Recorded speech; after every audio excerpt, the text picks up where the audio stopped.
अस्सलाम वालेकुम। दुरूद शरीफ पढ़ लें।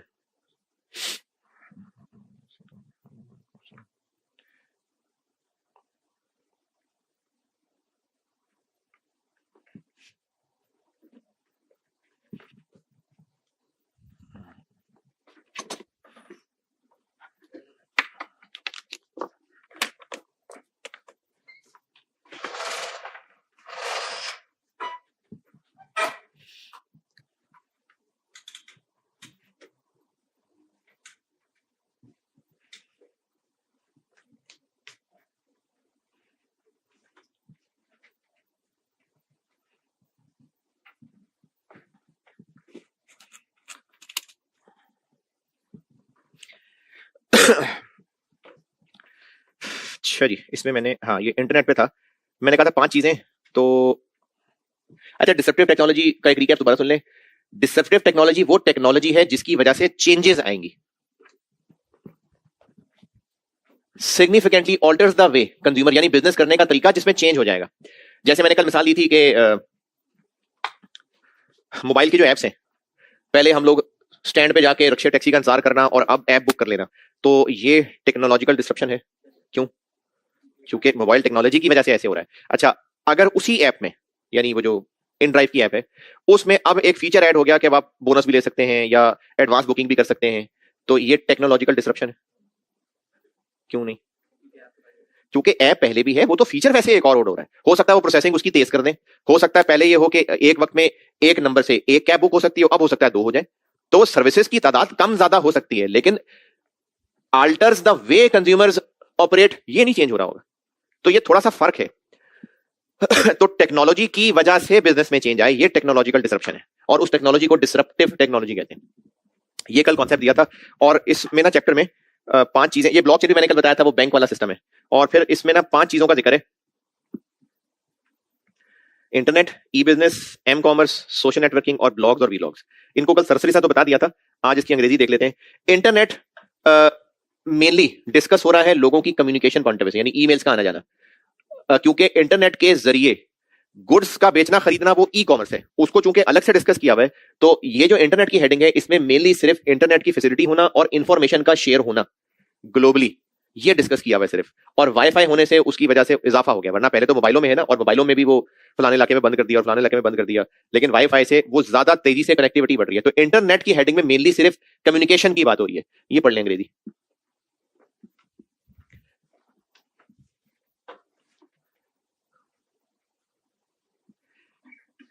अच्छा, इसे बिजनेस करने का तरीका कैसे बदल गया? मैंने स्पेशली कम्युनिकेशन के ऊपर फोकस किया, तो उससे बिजनेस करने का तरीका कैसे बदल गया? नहीं, गुड सेल यानी सप्लायर कस्टमर से जल्दी कांटेक्ट हो रहा है, बिल्कुल ठीक है। फिर इसी तरह से कई ऑर्गेनाइजेशन हैं, वो अब ऑफिस बेस्ड मजबूरी नहीं रह गई, अब वो होम, वो जो वर्क फ्रॉम होम काम चल रहा होता है, तो सब इंटरनेट की वजह से बिजनेस करने के तरीके बदल गए। तो ये यहाँ लिखी है।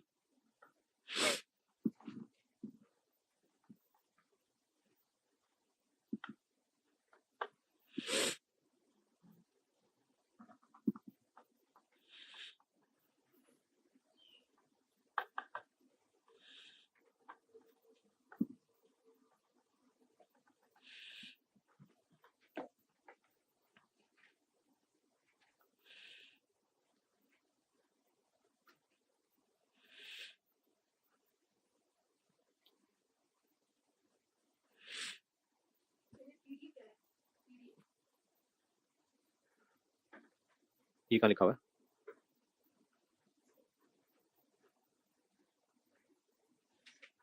है? अच्छा, नोट्स को लिफ्ट नहीं करानी, चले खैर।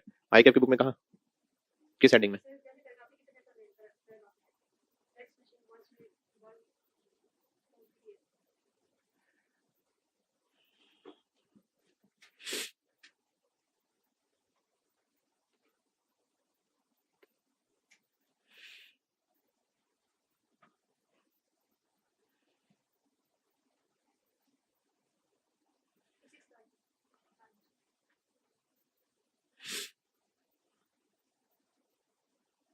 पता नहीं, होती होगी कोई डिवाइस इस तरह की कोई, क्योंकि मिसालों में सब वैसी सी चीजें लिखी हुई है ना, डेस्कटॉप,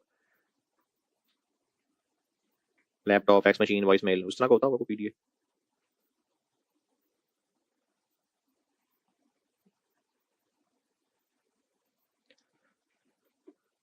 हाँ जी, ई बिजनेस।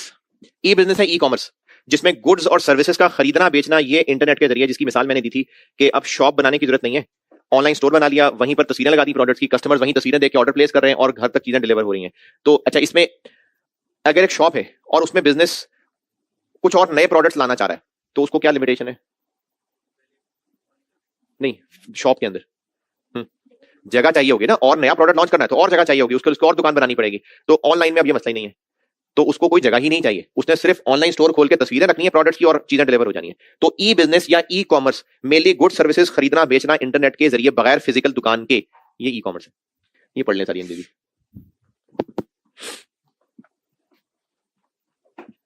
अच्छा, इसमें मोबाइल एप्स नहीं है, वो एम कॉमर्स है, वो आगे आ रहा है। ई कॉमर्स मोबाइल एप्स नहीं है, इंटरनेट वेबसाइट्स वगैरह।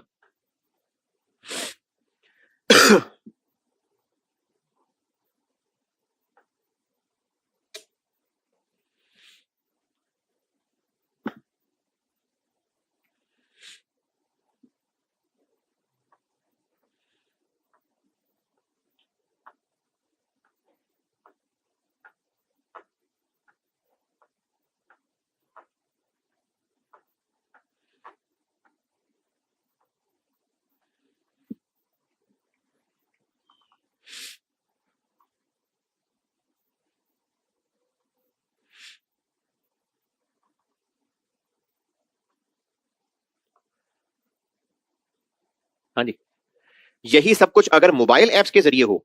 अच्छा, मोबाइल एप्स के जरिए, फोन कॉल के ऊपर घर डिलीवर करना नहीं, मोबाइल ऐप के जरिए, तो उसको एम कॉमर्स कहते हैं।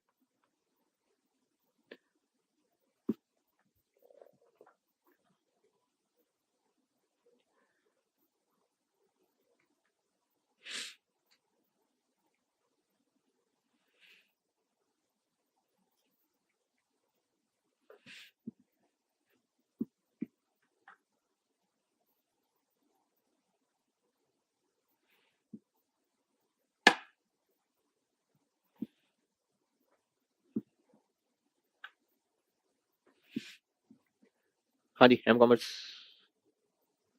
कोई वर्ड भी नहीं समझ आ रहा तो पूछ लिया करें, अगर कोई बहुत टेक्निकल होगा तो पता नहीं, लेकिन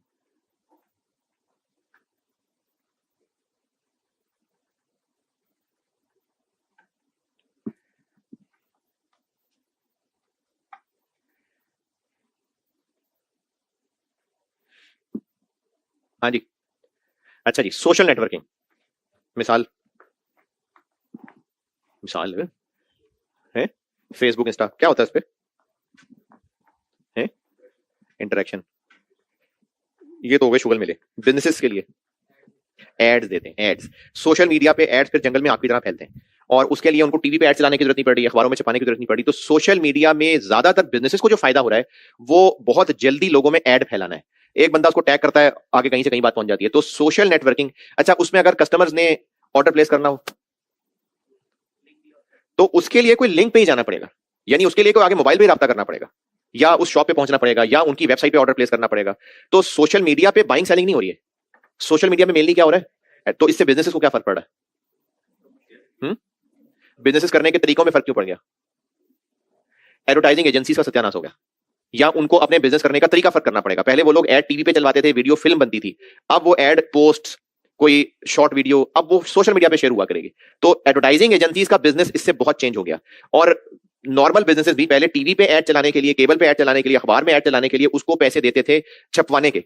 अब वो इन एजेंसीज को हायर करते हैं जिन्होंने सोशल मीडिया पे बात फैलानी होती है। तो बिजनेसेस के खास तौर पे एडवर्टाइजिंग के तरीके बदल गए, तो इसलिए ये डिसरप्टिव टेक्नोलॉजी है। तो ये सोशल नेटवर्किंग पढ़ लें, इसमें मेन फोकस एडवर्टाइजिंग पे है।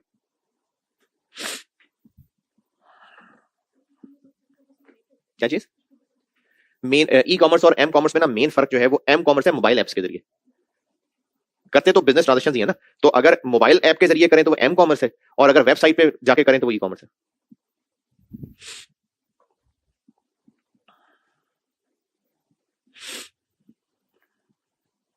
मोबाइल पे इंटरनेट यूज करके वेबसाइट पे ऑर्डर प्लेस करना एम कॉमर्स नहीं है, एम कॉमर्स मोबाइल ऐप के जरिए।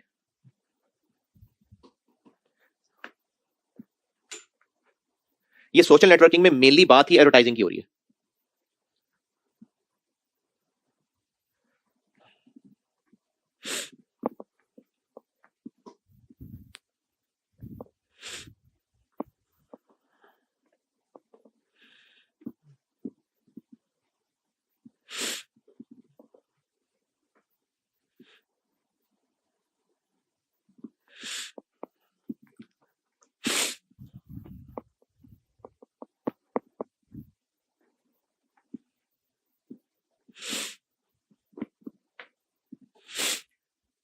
हाँ जी, सोशल मीडिया,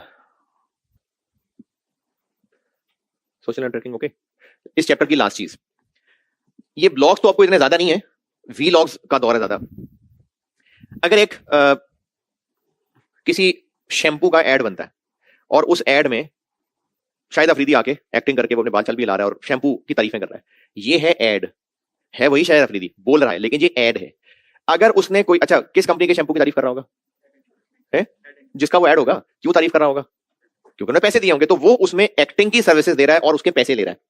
अगर वो एक वैसे ही प्राइवेट वीडियो अपलोड करे और वो कहे मेरी फैन फॉलोइंग इतनी ज्यादा है तो मैं आपको अपनी राय बता रहा हूं कि फलाना शैम्पू बेहतर है, ये भी वीडियो ही है, और वो अपनी तरफ से मुखलिस होके अपने फैंस को बता रहा होगा मेरे पर्सनल एक्सपीरियंस के मुताबिक ये बेहतर है, और लोग इस बात पे भरोसा कर रहे होंगे, तो इसमें और एड में क्या फर्क है?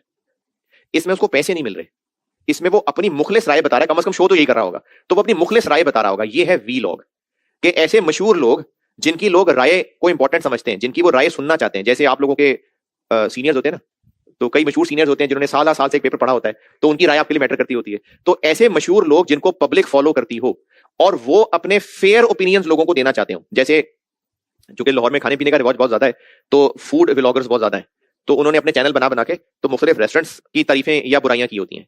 तो ये वो लोग हैं जिनकी रीच बढ़ जाती है, लोग उनको सुनना शुरू कर देते हैं और लोग उनको फिर भरोसा करना शुरू कर देते हैं। तो ये पेड नहीं है, तो उनको क्या फायदा है सब करने का? यूट्यूब से पैसा कमा रहे होंगे, तो वो बजाहिर फेयर ओपिनियन दे रहे होंगे, लेकिन अपनी पर्सनल। ये वी लॉग है। और जिस दौर में वीडियोस नहीं होती थी तो लोग फिर ये काम लिख लिख के लोगों को बताया करते थे, वो ब्लॉग होता था। ब्लॉग ये पुराना काम है। तो ब्लॉग में एक्सपर्ट्स नहीं, सॉरी, मशहूर लोग जिनको लोग फॉलो करते हैं और जिनकी राय को वैल्यू देते हैं, वो लोगों को मुख्तलिफ गुड सर्विसेज के रिव्यू करके दिया करते थे। जब लिख के रिव्यू करके देते थे वेबसाइट पे तो वो ब्लॉग था, और अब अगर वीडियो बना के देते हैं तो वो वी लॉग है। ये उनकी जाती ओपिनियन होती है। जैसे कई न्यूज एंकर्स हैं, उनके भी वी लॉग्स आते हैं, तो वो कोई चैनल ओन नहीं कर रहा होता, यानी वो कोई एक्सप्रेस टीवी वाले नहीं कहेंगे हमारा न्यूज एंकर है, वो अपना जाती ओपिनियन दे रहा होता है, तो वो भी वी लॉग्स हैं। तो ये ब्लॉग और वी लॉग, यानी मेन चीज क्या है कि कोई ऐसी पब्लिक फिगर जिसकी लोग बातें सुनते हो, वो लोगों को अपने जाती पर्सनल ओपिनियंस देता हो प्रोडक्ट्स के बारे में, तो वो ब्लॉग अगर लिख के बताए तो, और वी लॉग अगर वीडियो बनाए तो।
हाँ जी, अच्छा जी, ये था चैप्टर 5।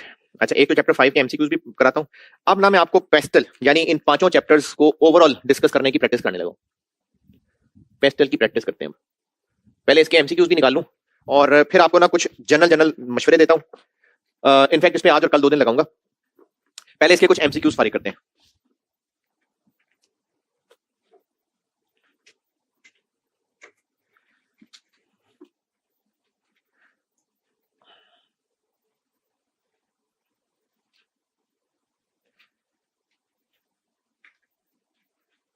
जी, स्प्रिंग 22 नंबर 5।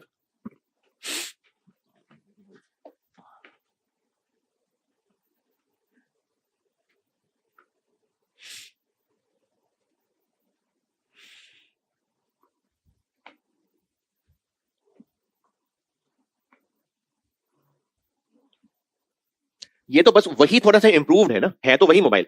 हाँ, ये क्यों है? क्योंकि मोबाइल एप्स आ रही हैं, ये है एम कॉमर्स है, एक सोशल मीडिया प्लेटफॉर्म बन रहा है, तो ये सोशल नेटवर्किंग हो रही है, ये भी ऐसा ही है। ये सॉरी, वो मीडिया स्ट्रीमिंग प्लेटफॉर्म नेटफ्लिक्स वगैरह, ये सोशल नेटवर्किंग हो रही है। ये वही मोबाइल है, बस कैमरे की रेजोल्यूशन बढ़ा रहे हैं। तो सी है जो डिसरप्टिव टेक्नोलॉजी नहीं है।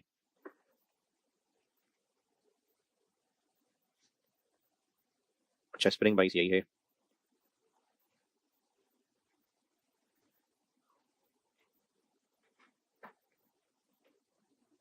जी, ऑटम बाइस नंबर 9।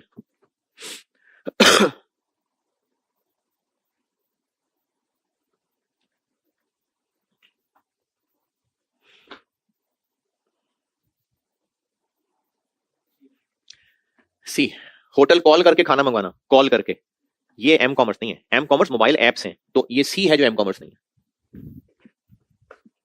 ठीक है, नहीं है। चलें, ऑटम बाइस यही है।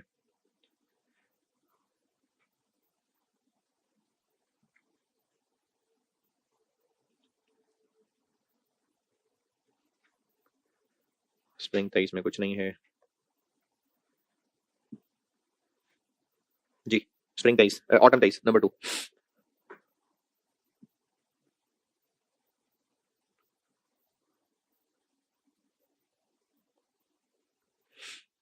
सी है, ये उसकी डेफिनेशन लिखी हुई है।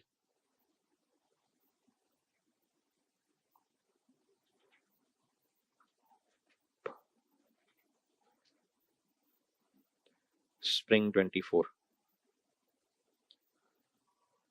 जी, नंबर 3।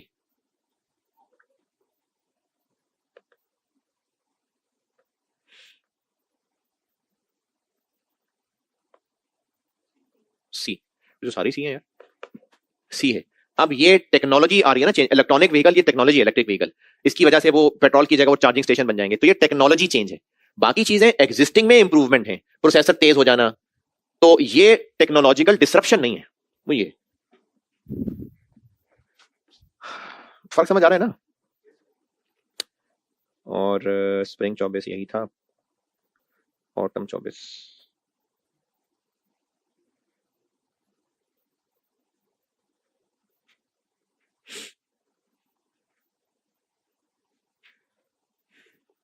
चले, एमसीक्यूज के यही थे। अच्छा, अब ना मैं आपको इन 5 चैप्टर्स की, इनफैक्ट 4 हैं, 1 2 3 और 5, इनकी कंबाइंड प्रैक्टिस पे लाता हूं। उससे पहले ना मैं आपको कल मैंने एक जनरल बात की थी, लेकिन मुझे पसंद नहीं आई, मैं उसको थोड़ा सा और एक्सप्लेन करता हूं कि सर हमने करना क्या, याद क्या करना है। तो इसके लिए ना मैं आपको एक टिप बताता हूं। जैसे चले उल्टा चल लेते हैं, चैप्टर 5 बताता हूं पहले आपको। ना चैप्टर पढ़ के कुछ चीजें जो लगे कि ये डिफाइन हुई हुई हैं, जैसे अब मैंने चैप्टर 5 से शुरू किया, अगर आप नोट करना चाहें तो मैं गाइड ये कर रहा हूं कि याद क्या करना है आपको। वो चीजें जो आपको पढ़ के लगे कि ये डिफाइन हुई हैं, जैसे डिसरप्टिव टेक्नोलॉजी डिफाइन हुई है, ये याद करिएगा। ये भी आपने देखा, एमसीक्यू भी था। जो डिफाइन हुई चीजें लगे उनको याद करिएगा।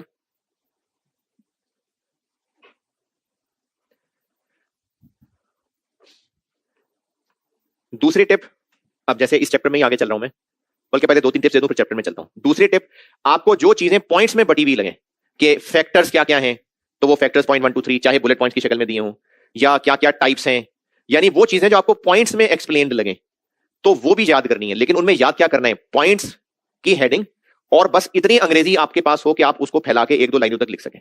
तो जितनी भी चीजें पॉइंट्स में, टाइप्स, फैक्टर्स इस तरह करके डिस्कस की हो, वो भी याद करनी है।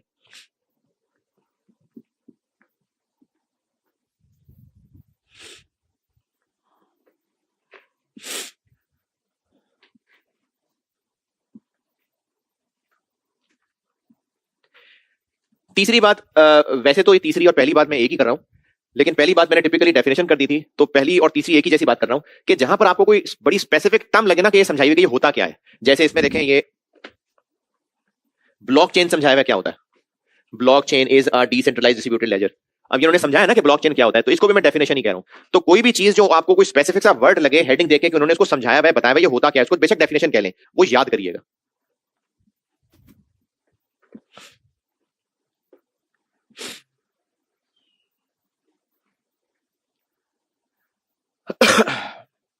और लास्ट चीज, आपको पूरे चैप्टर में ना थोड़ी बहुत फोटोग्राफिक मेमोरी तो रखनी पड़ेगी कि इस चैप्टर में क्या क्या डिस्कशन की हुई है, और उस पूरे पेज में कितने पैराग्राफ हैं, हर पैराग्राफ में कोई ऐसे 1 2 कीवर्ड्स कि आप उन कीवर्ड्स को छाप लें, तो आपको उस पैराग्राफ में क्या बताया एज नॉलेज, वो आपके दिमाग में रह जाए। इस तरह की चीजें एमसीक्यूज में काम आएंगी। तो अगर इन टिप्स को देखते हुए हम इसी चैप्टर पे चलें, तो डिसरप्टिव टेक्नोलॉजी की डेफिनेशन याद करनी चाहिए, ब्लॉकचेन याद करना चाहिए, इंटरनेट, ये पॉइंट 1 2 के इंटरनेट होता क्या है, ई बिजनेस क्या होता है, एम कॉमर्स क्या होता है। बेशक आपको यहाँ डेफिनेशन लिखी नहीं मिल रही, लेकिन मैंने आपको चीज समझाई कि एम कॉमर्स क्या है। तो इनकी भी अंग्रेजी आपको इतनी कोई याद करनी हो जो आप इनको अंग्रेजी में लिख सकें कि ये होता क्या। जैसे a blog is a web based journal और log maintain by an individual, तो अब ये चीज याद करनी चाहिए।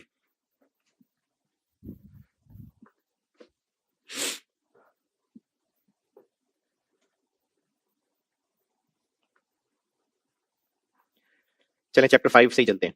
ये है जी रीसेंट अटेम्प्ट का सवाल।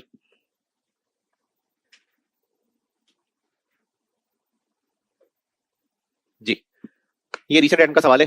Question 5 autumn 24।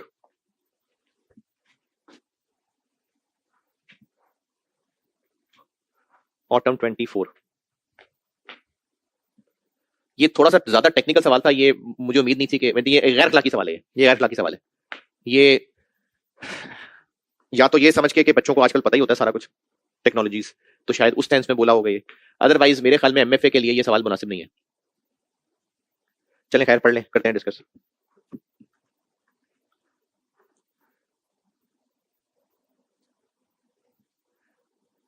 हाँ जी पढ़ लिया। टेक्नोलॉजिकल एडवांसमेंट, यहां पर उन्होंने नहीं कहा डिसरप्टिव, इन्होंने बस ये कहा है टेक्नोलॉजिकल एडवांसमेंट्स में कुछ मिसालें शामिल हैं जैसे blockchain technology, 5G network, Intel वालों का कोर i7 का, यानी कोर i7, कोर i6 या कोर i8 पे नहीं जा रहे, कोर i7 का नई जनरेशन का processor, 3 terabyte USB drive, Windows 11, social media के प्लेटफॉर्म्स एंड ई कॉमर्स। ये उन्होंने दी हैं एग्जांपल्स। पूछा क्या है, डिफाइन डिसरप्टिव टेक्नोलॉजी। डिफाइन, वो जो डेफिनेशन याद की होगी तो वो यहां छापनी है। एंड डिस्कस, एंड आइडेंटिफाई नहीं, यानी ये नहीं कहा कि identify whether each example of technological advancement is disruptive और नॉन डिसरप्टिव। अगर वो कहता है आइडेंटिफाई तो सिर्फ हमने बताना था कि डिसरप्टिव है या नहीं। अब वो कह रहा है डिस्कस, तो फिर डिस्कस और आइडेंटिफाई में क्या फर्क पड़ जाएगा। अब हमें थोड़ी अंग्रेजी लिखनी पड़ेगी और ये साबित करना पड़ेगा कि क्यों है डिसरप्टिव, यानी बिजनेस प्रोसेसेस चेंज होंगे इसकी वजह से। ब्लॉकचेन टेक्नोलॉजी डिस्कस करना है तो एक तो वो अंग्रेजी याद की होगी तो वो छापेंगे। डिसरप्टिव है, डिसरप्टिव हाँ, क्योंकि बैंकिंग के सारी ट्रांजैक्शन इससे बदल जाएंगी। जो बैंकिंग की इंडिविजुअल ट्रांजैक्शन हैं वो इसकी वजह से चेंज हो गई, तो बैंक्स के ऑपरेट करने के तरीके बदल गए, इसलिए ये डिसरप्टिव है।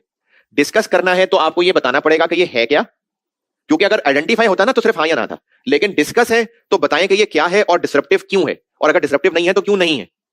तो ब्लॉकचेन वहां से अंग्रेजी का पैराग्राफ याद किया वो लिखा और ये बताया कि डिसरप्टिव है और उसकी रीजन कैसे बैंकिंग की जो सारी ट्रांजैक्शंस की प्रोसेसिंग है वो चेंज हो गई है। 5G नेटवर्क क्यों डिसरप्टिव है, 4G से 5G पे जा रहे हैं तो वो भी तो विंडोज 11 से विंडोज 10 और है नहीं, आप कह रहे हैं डिसरप्टिव है कि नहीं है। हाँ बस इसी वजह से ना मैं कह रहा हूं कि ये गैर अखलाकी सवाल है। 5G डिसरप्टिव है, इसमें और 4G में ना इतना ज्यादा फर्क है, इतना ज्यादा डाटा ट्रांसफर का फर्क है। एक है कि 4G में ही रहते हुए, जैसे आप समझें कि गलियां हैं, कोई पतली गली है कोई चौड़ी गली है और वहां सड़क है। अब वो सड़क ज्यादा खुली होगी तो स्पीड बढ़ जाएगी, तंग होगी तो स्पीड कम होगी, लेकिन है वो सड़क।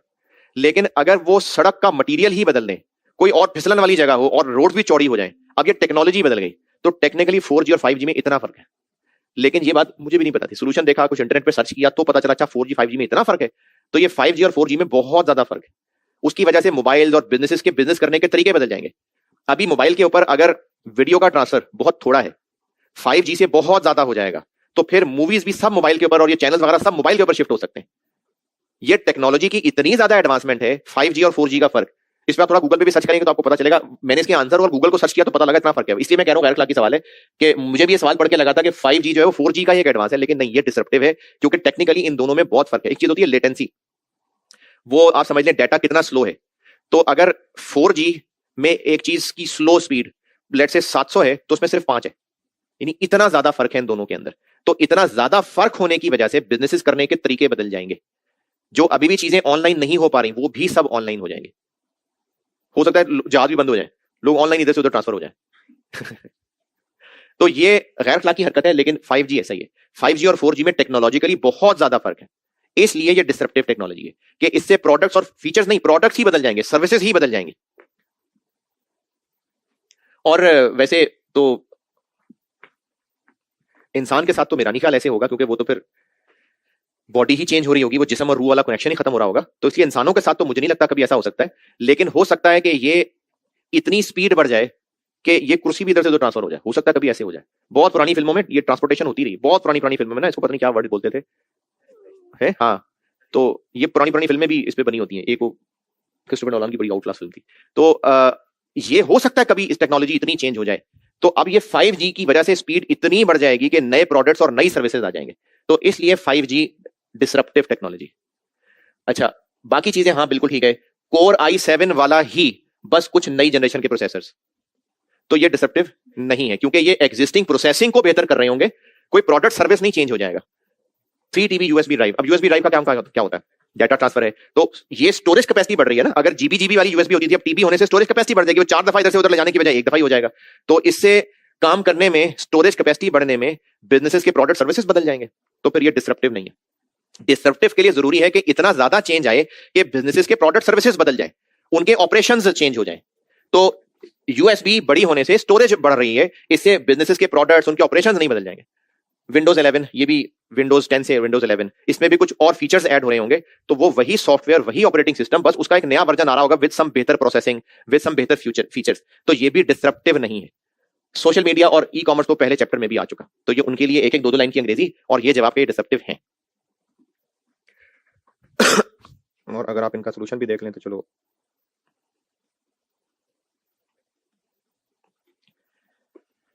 जरूरी नहीं है सारी अंग्रेजी आप लिखने के काबिल हो, लेकिन मेन कॉन्सेप्ट यही है जो आपको सब बता दिया। देखें, डिसरप्टिव की डेफिनेशन छापी, वही उठा के छापी सारी, और एक एक करके हर एक को, ये ब्लॉकचेन की भी वही अंग्रेजी छापी है जो बुक में दिखाई आपको। अंग्रेजी छापी और बता दिया कि डिसरप्टिव है। 5G डिसरप्टिव इसलिए है क्योंकि ये बहुत ज्यादा ड्रामेटिकली इंक्रीज कर देगा स्पीड। तो अब ये चीज आम इंसान के बच्चे को नहीं पता होनी चाहिए थी। हो सकता है। तो ये 7 कोर का ही एडवांस प्रोसेसर, ये नॉन डिसरप्टिव है। यूएसबी नॉन डिसरप्टिव है, सिर्फ स्टोरेज कैपेसिटी बढ़ेगी, इससे कोई बिजनेस करने के तरीके नहीं बदल जाएंगे। ये हो गया टेक्नोलॉजी पे सवाल। अच्छा, इसी तरह जो आपको टिप्स बताई हैं उससे पिछला चैप्टर देख लेते हैं। अब इससे पिछला था सोशल वाला। अब इसमें भी देखिए, अगर किसी की डेफिनेशन हो तो वो डेफिनेशन याद करें। अब जैसे यहां पर ना ये मुख्तलिफ फैक्टर्स थे, जैसे की सोशल फैक्टर्स जिनका सिग्निफिकेंट इन्फ्लुएंस है, ये अब आपको पॉइंट्स याद करने हैं। और एटीट्यूड एंड लाइफस्टाइल को भी थोड़ा सा एक्सप्लेन किया हुआ है, तो इसलिए फिर इनकी अंग्रेजी भी याद करनी पड़ेगी। एटीट्यूड लाइफस्टाइल के अंदर कंज्यूमर्स की practices of buying certain products, ये एटीट्यूड एंड लाइफस्टाइल के अंदर आ रहा है। तो आपको इन चैप्टर्स में से जहां जहां कोई चीज डिफाइन या कोई टेक्निकल वर्ड एक्सप्लेन किया हुआ है उसको रट्टा लगाएं, जहां पर कोई फैक्टर्स, कोई टाइप्स, कोई इस तरह की पॉइंट्स की डिस्कशन है उनको याद करें। ये पॉइंट्स थे, ये एमसीक्यूज में हो सकते हैं। इसी तरह से ये मैंने कल बताया था, ये ईज ऑफ डूइंग बिजनेस कि उसमें क्या क्या इंडिकेटर्स हैं, ये 10 पॉइंट हैं, ये याद होने चाहिए। तो डेफिनेशन, कोई चीज समझाई हो उसकी अंग्रेजी याद करें, और जहां पर कोई टाइप्स, फैक्टर्स, उनको याद करना है। और अगर आपके पास अंग्रेजी की बहुत कमी है तो फिर तो मैक्सिमम चैप्टर याद करना पड़ेगा, क्योंकि लिखनी तो अंग्रेजी है ना। अगर खुद से लिख सकते हैं तो आपको सिर्फ की पॉइंट्स याद हो, खुद नहीं लिख सकते तो फिर चैप्टर की जितनी अंग्रेजी याद करेंगे उतना जरूरी है। इससे पिछला चैप्टर था इकोनॉमिक्स वाला, वो भी बिल्कुल ऐसी ही बात है कि उसमें जहां जहां चीजें डिफाइन हुई थी, जैसे micro economic environment, macro environment, तो इसको रट्टा लगाना पड़ेगा। फिर ये 3 टाइप्स ऑफ इंडिकेटर्स थे, इनको रट्टा लगाना पड़ेगा। तो जहां पर कोई चीजें डिफाइन हुई हो, कोई पर्टिकुलर टर्म समझाई गई हो, उसकी अंग्रेजी याद करें, और फैक्टर्स, एग्जांपल्स, ये याद करें। फ्री फ्लोट, फुल कैप क्या होता है, ये भी इसमें समझाया हुआ है, तो ये आपको रट्टा लगाना पड़ेगा। फ्री फ्लोट मींस ये और फुल कैप मींस ये, तो ये भी चीजें समझाई है ना, ये रट्टा लगाना पड़ेगा।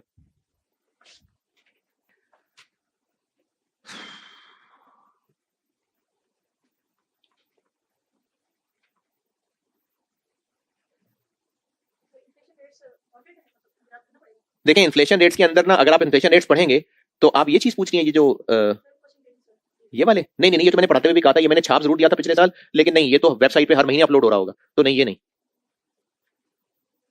हाँ, अब जैसे इंटरेस्ट रेट के अंदर ये डिस्कशन है ना कि इंटरेस्ट रेट्स बढ़ते हैं तो क्या होता है, कम होते हैं तो क्या होता है, ये रिलेशनशिप याद करना पड़ेगा। और लास्ट वो जो पहला चैप्टर था उसमें आपको अब ये जो आइडियोलॉजीज का टेबल था, ये तो बेटे याद ही करना पड़ेगा। इसमें तो आपको एमसीक्यूज ही की टेस्टिंग, ये तो वाकई रट्टा लगाना पड़ेगा। और उसके बाद ये 2 हिस्से थे, एक था कि हम बिजनेस को कैसे अफेक्ट कर सकते, गवर्नमेंट हमें कैसे अफेक्ट कर सकती है, इसके अंदर ये 4 पॉइंट्स थे, ये याद करने। और एक था कि हम गवर्नमेंट को कैसे इंपैक्ट कर सकते हैं, इसके अंदर फिर आगे 3 पॉइंट्स थे, एक ये था जिसके सब पॉइंट्स थे मजीद, और एक ये था। तो अब ये पॉइंट्स वाली चीजें हैं, ये याद करनी है। इनकी अगर खुद अंग्रेजी बना सकते हैं तो आपकी काबिलियत है, नहीं बना सकते तो फिर आपको बेटे सारी अंग्रेजी याद करनी पड़ेगी। और आपको एमसीक्यूज में भी अब तक इतने सारे एमसीक्यूज करा दिए, आपको ये देख के अंदाजा हो रहा होगा कि बुक में से ही सेंटेंसेस छाप छाप के एमसीक्यूज बनाए होते हैं, तो इसलिए इन शॉर्ट तो सारी अंग्रेजी याद करनी पड़ेगी। अच्छा हाँ, ये ना वो पीछे क्लास के बाहर भी कुछ बच्चों ने पूछा था, रिकॉर्डिंग में भी पूछा था, इस पे जो एमसीक्यूज लिए थे खासतौर पे इस चैप्टर पे, एक आप उन एमसीक्यूज की खराबी ये समझ लीजिएगा कि वो टीए नहीं बनाए थे, तो हो सकता है उनमें से कुछ, क्योंकि एमसीक्यू बनाना इतना मुश्किल काम नहीं था, किताब में से एक सेंटेंस उठाया उस पे एमसीक्यू बना दिया, तो हो सकता है उसमें कुछ टेक्निकल फ्लॉ रह गए हों। लेकिन एक चीज मैं आपको क्लियर कर देता हूं, स्टेक होल्डर कोलेशन होता है अपने जैसे हम फिक्र हम दर्द लोगों को साथ मिलाना। इसका लाजमी मतलब ये नहीं है कि जाती मुफाद के लिए, मैं स्पेसिफिकली एमसीक्यू की बात कर रहा हूं, उसमें था कि वो पर्सनल बेनिफिट के लिए ऐसा करते हैं, तो ये जरूरी नहीं है। यानी अगर गवर्नमेंट प्राइवेट एजुकेशन पे पाबंदी लगाए और पहली पाबंदी लगे सीए पे, तो अभी तो सीए वाले लोग ही निकलेंगे, लेकिन वो जो सीए वाले लोग निकलेंगे वो सिर्फ सीए की पाबंदी हटवाने के लिए नहीं निकल रहे होंगे, वो प्राइवेट एजुकेशन की पाबंदी हटवाने के लिए निकल रहे होंगे। बजाहिर सीए वाले लोग, क्योंकि दर्द अभी सिर्फ उनको हो रहा है ना, तो बजाहिर स्टेक होल्डर कोलेशन के अंदर वो लोग नजर आ रहे हैं जो अभी अफेक्टेड हैं, लेकिन उनका एहतजाज करने का मकसद सिर्फ पर्सनल बेनिफिट नहीं होता। तो उस एमसीक्यू में खासतौर पे जो बात थी ना, वो पर्सनल बेनिफिट के लिए थी, वो जरूरी नहीं है।